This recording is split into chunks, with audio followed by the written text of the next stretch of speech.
guys, welcome back dans cette nouvelle vidéo des 12 règles d'or de l'animation, une série qui, je le rappelle, est cofinancée par le CNC.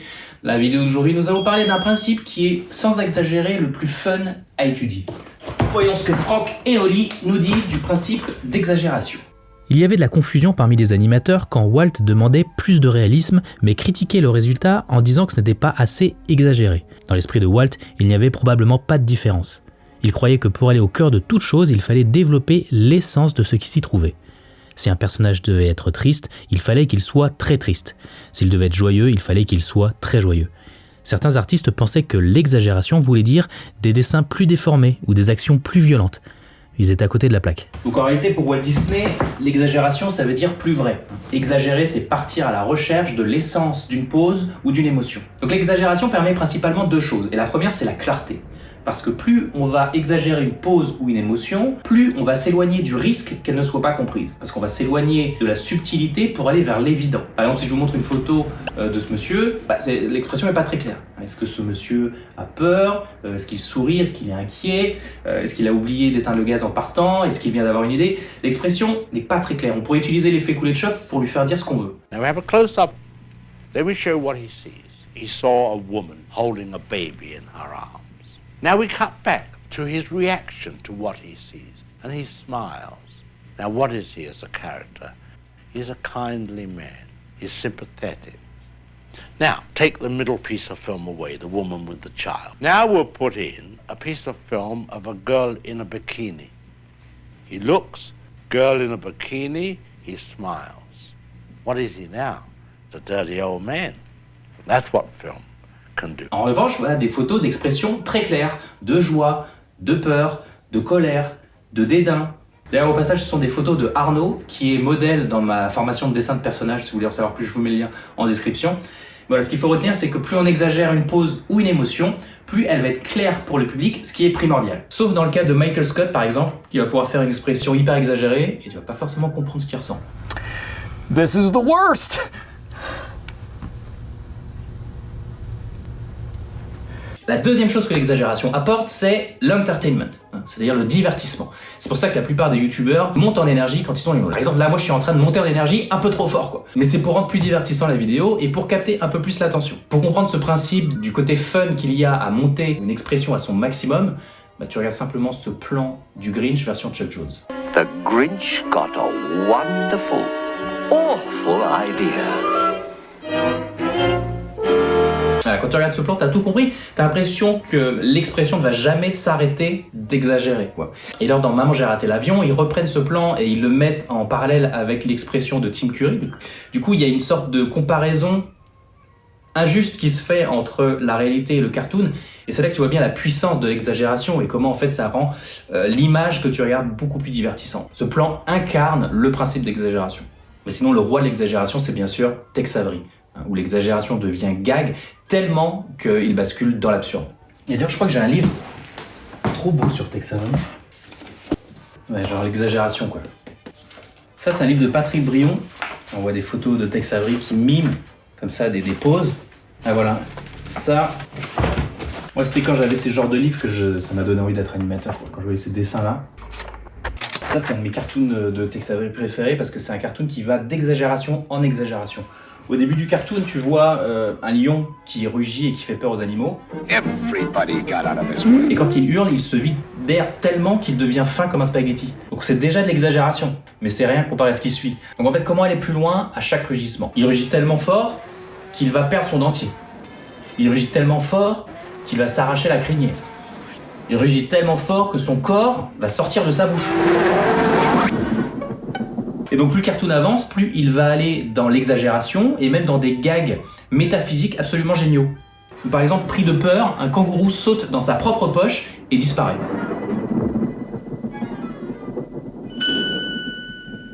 Génie. Voilà, donc avant d'appliquer ce principe dans mon anime de dingo, on va rendre une petite visite à mon ami Augustin Clermont qui a pas mal utilisé ce principe dans ses dernières animes et notamment sur le dernier film Super Mario.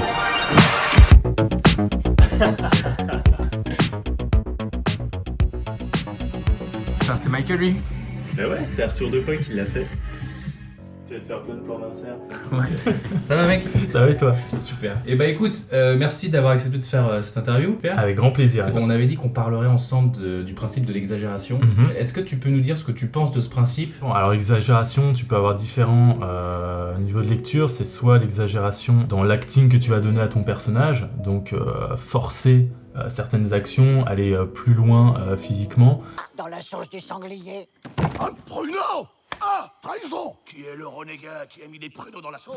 Vous croyez à Rome? Pas des dattes et des pignons de pain. Il y en a aussi. Trop propre! Si tu te filmes toi-même pour t'aider sur ton anime, bah ça va pas suffire cette animation-là. Il va falloir que tu pousses les poses, que tu les dessines davantage, que ton corps aille plus bas ou plus haut, que ton bras soit plus tendu, faut exagérer les choses. L'autre version, le deuxième côté, c'est de modifier le design du personnage. C'est-à-dire que tu vas tellement exagérer les choses, tu vas aller dans une sorte de mode cartoon, et tu vas, si le personnage fait une tech, donc une anticipation quand il réagit, sa tête, ses épaules vont pas seulement se baisser et réagir comme ça, mais elle va en plus s'écraser, donc on va avoir le design qui va changer, on va commencer à s'amuser sur les formes du personnage. Il y a quelque chose dans le take qui est de l'ordre de l'invisible en fait. Alors, voilà. Et qu'en fait on voit, quelque part on voit le résultat, mais on sent ce qui se passe quoi, et on comprend. C'est ça, ouais, parce qu'une tech généralement c'est très rapide quoi, c'est tu réagis, voilà. En mode réaliste, c'est presque juste les yeux qui s'ouvrent. L'acteur il va pas faire non, c'est pas possible. Il y a des tendances d'anime. En ce moment, la tendance est plutôt Spider-Verse, Arcane, etc. où c'est réaliste, clairement, quoi. Même s'il y a des passages d'action qui sont vraiment rythmés, semi-cartoon. Mais ça, c'est la tendance d'aujourd'hui. Et moi, je sais que je prends un peu plus de plaisir à faire du cartoon parce que j'anime des choses de manière irréaliste. Donc en fait, c'est juste, tu crées, c'est la pure création, quoi. C'est vraiment fun.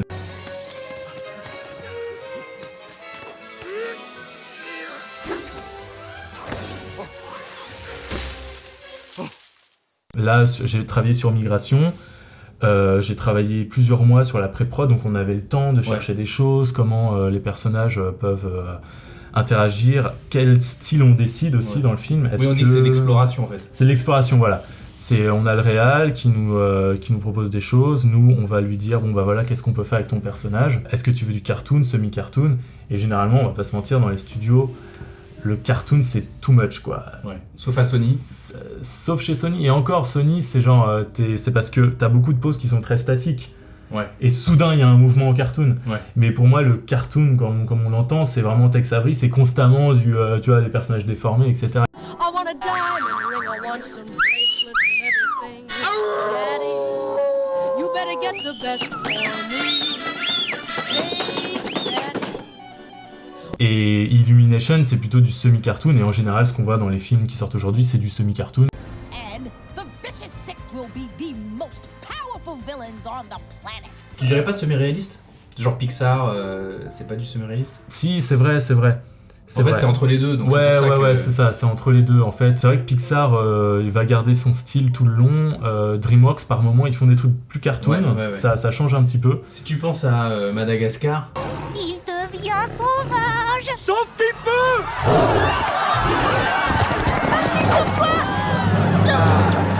Pour moi, ça bouge tout le temps, quoi. Ouais, ça c'est assez cartoon, Presque c'est vrai. too much, quoi. Et ça bouge tout le temps avec en plus des designs assez anguleux, donc c'est un peu particulier. C'est un style, quoi. Mais sur l'exercice de la tech, ça c'est un truc que je montre à mes étudiants tout le temps. C'est vraiment le premier exemple pour parler de cartoon, d'intention, comment on va exagérer. Et en fait, là, on a fait un test, on propose au réalisateur, bon, alors jusqu'où tu veux qu'on aille ? Est-ce que tu veux que ce soit fun, mais pas ridicule ? Est-ce qu'on peut se permettre de vraiment déformer sans perdre trop le design du personnage ? Et dans ces règles d'or du tech, bah, en fait, il y a tout, quoi. C'est-à-dire que t'as le stretch, le squash, t'as les anticipations.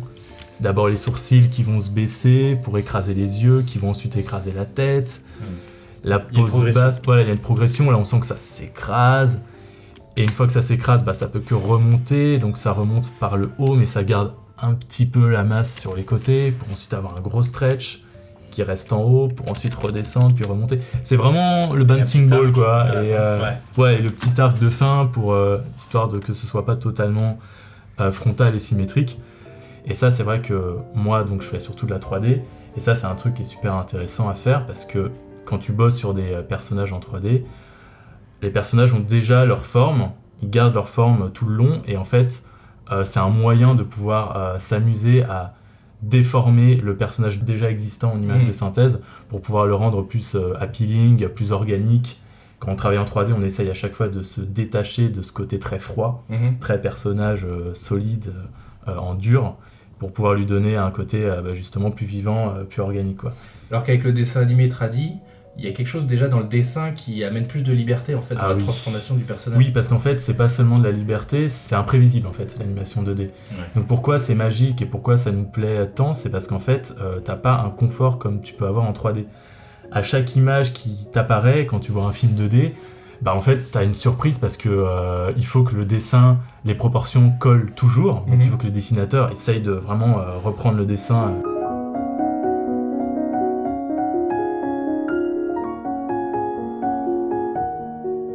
Alors qu'en 3D, c'est fainéant entre guillemets parce que le personnage il est déjà là, il a déjà ses proportions. Et toi, t'es juste un marionnettiste et tu le fais bouger. Du coup, l'œil, en fait, il s'est habitué à une sorte de confort de savoir que le personnage en 3D, il aura toujours à peu près sa forme. Donc, il y a un côté magique qui est un petit peu enlevé de ça. Ouais. Et quand tu vas, au contraire, lui donner des changements de masse, des changements de shape sur les visages, sur le corps, là, tout de suite, on va revenir dans un côté 2D où on a une surprise, c'est plus organique.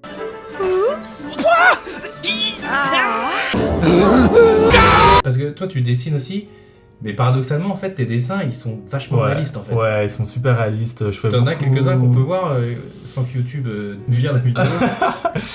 J'ai des dessins de nus, principalement. Donc j'ai des trucs qui sont plutôt réalistes, on va dire. Je fais beaucoup de modèles vivants, donc pareil, en fait, c'est de la ligne.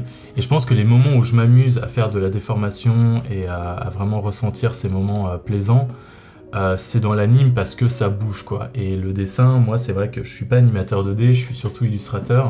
Ouais. Donc mes dessins, ils sont statiques, quoi. Et c'est deux choses différentes. Le dessin et l'animation, c'est vraiment deux choses différentes. Et ça, c'est vraiment une phrase que m'avait dit un prof quand on était à Gobelin ensemble, Maël Gourmelin. Ah, bien sûr.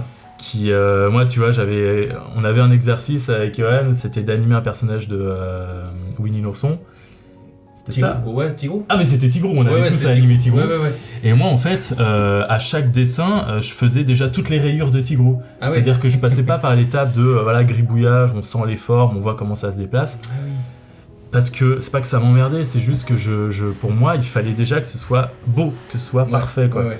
Et donc résultat, ça te donnait des dessins qui étaient tout saccadés parce que t'avais pas ce côté organique, quoi. J'ai compris à ce moment-là que le dessin et l'animation sont deux choses différentes, et du coup je me suis vraiment placé, je me suis dit ok, ça c'est l'illustration, ce sera mon truc de côté, et l'animation je vais peut-être plus me diriger en 3D parce que le personnage est déjà fait et je vais pouvoir me concentrer uniquement sur le mouvement. Mais au fur et à mesure des années, j'essaye de faire des allers-retours et de me dire que l'animation 3D, je peux la penser comme de la 2D.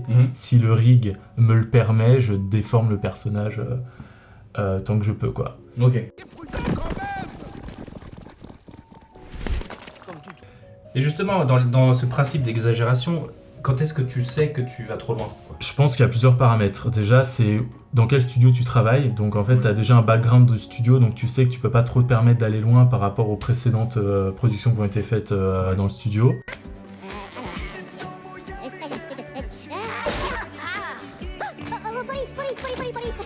Ensuite, déjà, avant même de commencer les animes, on a les directeurs d'animation réels qui nous donnent les intentions. Donc ils nous disent, là, clairement, dans ce film-là, on veut être un peu plus cartoon ou un peu plus comme tel film. Donc on a déjà des notions de référence. Mais moi, je sais que c'est toujours utile d'aller trop loin, en fait, pour qu'ensuite on nous dise, alors là... recule un petit peu, vas-y enlève 50% ou ce que tu veux. C'est comme quand t'es en round dans un studio d'anime et que tu montes ton shot et que t'as le lead, le DRanime, ce que tu veux, qui te dit non mais là va plus loin, fais ci et ça. En fait quand tu fais ta note, fais-le vraiment exagérément, pousse au max, parce que c'est toujours plus simple d'aller loin pour qu'ensuite on te dise non, retaille un petit peu, plutôt que d'avancer petit à petit en étant timide, et du coup ça peut prendre un temps fou. Je veux dire, c'est un métier qui est passionnant, qui nous plaît, donc il faut s'amuser, donc autant que ce soit too much. Souvent ça fait rire à la première réaction, c'est genre c'est trop, mais c'est fun, mais c'est trop, donc reviens, et c'est toujours plus facile de revenir quand on connaît l'extrême où on est allé.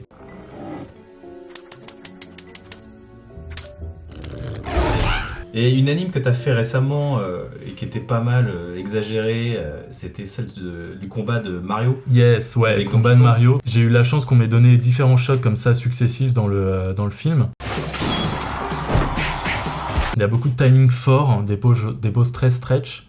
Mais ça, on en revient au bouncing ball, hein. C'est vraiment le principe premier, quoi. Et c'est ça qui est bien, c'est se raccrocher à des principes qui sont basiques pour pouvoir ensuite édulcorer et améliorer un petit peu les animations. Alors, il se trouve que le layout 3D était déjà très bien foutu à la base, donc les notions de timing étaient quasiment là. I'm a cat. Moi, je me suis ensuite amusé dans les déformations de personnages parce que c'est mon truc, quoi. Donc moi, en fait, je me suis dit, je vais loin et on verra s'ils acceptent jusqu'où on peut aller. Surtout que Mario, c'est français, c'est américain, le producteur, mais c'est aussi, il faut l'approbation des Japonais. Donc, c'est-à-dire que c'est leur personnage, on leur propose quelque chose. On n'a pas peur d'aller trop loin parce que, bon, après il y a des limites, il faut pas non plus justement les angoisser, mais on leur montre, et voilà, si c'est trop, s'ils reconnaissent plus leur personnage, bah on revient, on fait quelque chose d'un peu plus simple. Cette pose-là. Voilà, moi je sais que voilà, c'est un personnage qui tourne, donc le personnage qui tourne, forcément, soit tu vas mettre Tex Avery et tu vas mettre plein de petits yeux comme ça, tac. J'aurais pu, mais je préfère travailler en traînée, quoi. Voilà, c'est des traînées, c'est des smears. Ouais. Donc on va étirer, on a le mouvement global. Voilà, les yeux, par exemple, c'est une masse blanche sur une masse globale marron, donc le blanc se voit. Donc ces 2 points blancs, il faut qu'au fur et à mesure des images, ils soient de plus en plus stretchés. Donc en fait, on pense vraiment en termes juste de masse et de dessin comme on ferait en 2D, quoi. Ouais. Chose qu'en anime 2D, je n'arrive pas à faire, mais j'arrive à le faire en 3D parce que les personnages sont déjà existants, donc le travail est pré-mâché, et moi j'ai juste à m'amuser sur les rendus, quoi. Donc quand on choisit, moi j'ai choisi volontairement par exemple que le personnage pique sur le côté pour aller chercher Mario, donc en fait je vais créer des shapes où je vais écraser la tête dans la direction dans laquelle il va pour ensuite la réouvrir. Ouais. Donc en fait c'est que des dessins, c'est que des petits triangles qu'on ouvre, qu'on finit. Le rig, il se trouve qu'il était excellent, donc je pouvais vraiment me permettre des choses fun, quoi. Et je me souviens aussi d'une vidéo que tu avais faite avec Charlie où il parlait, alors je sais pas si le terme c'était ça, le point chaud. Donc Charlie, pote qui a bossé avec Illum avec nous, et c'est intéressant ce dont il parle sur le point chaud parce qu'effectivement c'est quand tu démarres une action, est-ce que tu la démarres juste en bloc où il y a tout ton corps qui bouge, ou alors c'est je sais pas, c'est d'abord le chest qui va et la tête qui est en retard, ou au contraire la tête qui cherche. Qu'est-ce qui dirige le mouvement? Voilà, et ben ça, moi, à mes étudiants, quand on bosse sur les exercices cartoon, à chaque fois je leur dis ça, c'est vous démarrez une action, vous trouvez votre élément déclencheur, quoi. Le point chaud, il faut le trouver, parce que c'est ce qui va donner de la consistance et un côté organique à la chose, quoi. Ouais. Et là, typiquement sur ce shot, j'ai essayé d'y penser à chaque fois, quoi. C'est-à-dire qu'à chaque fois qu'on a un mouvement qui commence, on a d'autres éléments du corps qui, eux, sont en retard, quoi. Ouais. Donc là, on est en pose haute, voilà, il lève les bras, il regarde Mario. Je me dis, bon, qu'est-ce qui va en premier? Est-ce que c'est les bras? Est-ce que c'est le root? Le root, c'est le bassin. Ou la tête? Et là, carrément, je me suis dit, non, la tête, ça peut être fun, quoi. Donc, la tête, elle va commencer à piquer. Comme un oiseau, quoi. Voilà, bam, ça pique. Et alors, ce qui est marrant, c'est que ça pique, mais on va essayer de continuer, en fait, une ligne aussi avec la jambe derrière de Mario. Donc, en fait, on essaie de penser tout comme une sorte de chorégraphie pour que visuellement ce soit intéressant. Donc voilà, là la tête elle finit son action, les mouvements sont en retard, des bras. Là les bras, je fais des grosses traînées de smears. Alors forcément c'est exagéré, mais je sais qu'au motion blur, donc motion blur c'est quand on met du flou de mouvement après en post-production, je sais qu'il va de toute manière arranger les choses, smoother l'ensemble, donc ce sera pas choquant, quoi. Quand je choisis un personnage, je peux pas l'animer de la même manière qu'un autre perso sur un autre film que j'ai fait. Il faut que je trouve quelque chose de différent. Il faut que je sente, voilà, Donkey Kong massif, il pique avec sa tête, il cherche, il est lourd. Du coup, son point chaud va être très contrasté par rapport aux autres éléments du corps qui vont être en retard, parce que ça prend du temps de ramasser des masses comme ça aussi lourdes. Alors que Mario, lui, est beaucoup plus rapide, donc ça va aller vite, c'est du bouncing ball, ça rebondit, on prend le temps, on a des bons stretch, on a des anticipations pour ensuite foncer comme ça. Mais ça, voilà, c'était vraiment sympa à travailler parce que c'est à l'image et on essaie de voir, voilà, le pied, par exemple, ici, à quel niveau il se situe là, Quand ensuite il va taper, on va essayer de créer une traînée parce qu'on se rappelle de la frame d'avant où était le pied. Ouais. Donc on va créer ces petites ambiances. Mais voilà, ici c'était vraiment le bouncing ball. Donc là pareil, la tête pique, mais je voulais pas que ce soit vraiment le front ou les oreilles. Je voulais vraiment que ce soit le haut de la tête. Du coup, il y a tout qui est ramassé ensuite. Et là, le point chaud, ouais, il est là à fond, quoi. On sent qu'il sort. Donc là, on a cette colonne vertébrale qui monte avec la tête. Alors après, on peut se dire, oui, mais alors dis donc, c'est beaucoup de travail pour juste une image. C'est long, etc. Ben ouais, mais ça reste du dessin. Donc en fait, moi, c'est ça que j'aime. C'est même si tu passes beaucoup de temps à le faire et qu'au final, au cinéma, quand tu vois le truc, ça passe comme ça. Ouais, ça passe comme ça, mais en fait, ton ressenti, il est fort. Et du coup, voilà, c'est moi, j'ai eu la chance d'avoir pas mal de partages de ces séquences-là sur Twitter. Et parce qu'ils ont marqué ces plans, ils ont marqué. Hein. Apparemment, et moi je savais pas, c'est les potes qui m'ont dit, mais regarde sur Twitter, et ça les a trop fait marrer, comment t'as déformé le visage et tout. Donc en fait, moi, c'est un temps que je passais sur mon écran comme ça, mais parce que c'est mon kiff, quoi. Moi, j'adore ça, hein, ça construire l'image et tout. Mais au final, ça crée un mouvement qui est intéressant et on s'en souvient, et c'est cool. Et mes Dirani m'ont donné plus de shots dans cette veine-là, et c'est super plaisant, quoi. Mais ouais, c'est ça, moi j'aime ça, carrément. Bon, super. Bon, merci mec, hein, c'est bon. C'est génial.